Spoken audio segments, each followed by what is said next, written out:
The গঞ্জিয়াম hunted asylum, south কোরিয়ার most popular hunted hospital. কথিত আছে অজানা এক রোগে এখানে সব রোগীরা মারা যায়।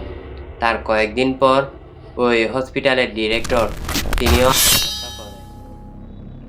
তখন থেকেই এ হসপিটাল বন্ধ।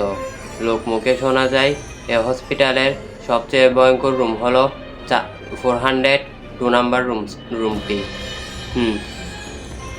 এইটি আজও কেউ খুলতে পারেনি, আর যে খুলতে চেয়েছে সে আর কখনো ফিরে আসেনি।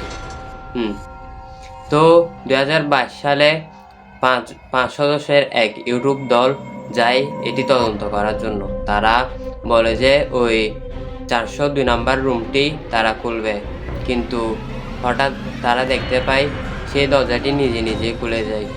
হ্যাঁ, আরও তাদের সাথে অনেক ভয়ঙ্কর অনেক কিছু ঘটে। এটি নিয়ে একটি মুভিও রিলিজ করা হয় সাউথ কোরিয়া থেকে, বাস্তব ঘটনার উপর নির্ভর করে। তো ওই হসপিটালে আদৌ কি কিছু আছে জানতে হলে অবশ্যই চ্যানেলটিকে সাবস্ক্রাইব করে পাশে থাকা বেল আইকন অন করে লাইক দিয়ে কমেন্টে জানাও তুমি কি ওই হসপিটালে কখনো যেতে চাও।